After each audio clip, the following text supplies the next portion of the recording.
നമസ്കാരം. ഞാൻ doctor Rohini, consultant gynaecologist, NIMS micro hospital, Vatsala nursing home. എല്ലാ ദിവസവും ഒപിയിൽ ഒരാളെങ്കിലും ഇറഗുലർ പീരീഡ്സിന് ചികിത്സ ആവശ്യപ്പെട്ട് വരാറുണ്ട്.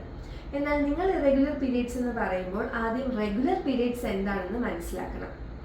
പ്രായപൂർത്തിയായി ആദ്യത്തെ ഒരു വർഷം കുട്ടികൾക്ക് പീരീഡ്സ് ഇറഗുലർ ആകുന്നത് നോർമലാണ്. ഇതിനെ നമ്മൾ പ്യൂബർട്ടൽ ട്രാൻസിഷൻ എന്നാണ് വിളിക്കുന്നത്. ചിലപ്പോൾ അവർക്ക് 2 മാസത്തിലൊരിക്കലോ 3 മാസത്തിലൊരിക്കലോ ആയിരിക്കും പീരീഡ്സ് ഉണ്ടാകുന്നത്.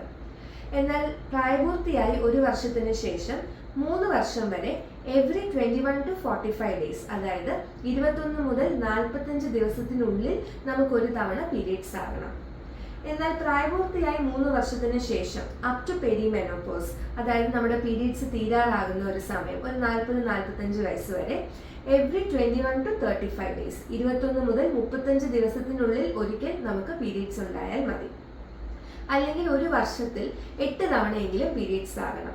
ഇതിൽ എന്തെങ്കിലും അബ്നോർമാലിറ്റി ഉണ്ടെങ്കിൽ, അതായത് 21 ദിവസത്തിൽ താഴെയാണ് അല്ലെങ്കിൽ 35 ദിവസത്തിന് മുകളിലാണ് പീരീഡ്സ് ആകുന്നതെങ്കിൽ നിങ്ങൾക്ക് ഇറഗുലർ പീരീഡ്സ് ആണ്.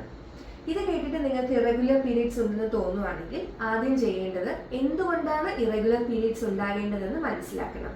അതിനായി നിങ്ങൾ ഹോസ്പിറ്റലിൽ വന്ന് ഗൈനക്കോളജിസ്റ്റിനെ സമീപിക്കുക. നിങ്ങൾക്ക് വേണ്ട എല്ലാ ചികിത്സയും അതിനുള്ള സൗകര്യങ്ങളും ഇവിടെ ലഭ്യമാണ്. Thank you.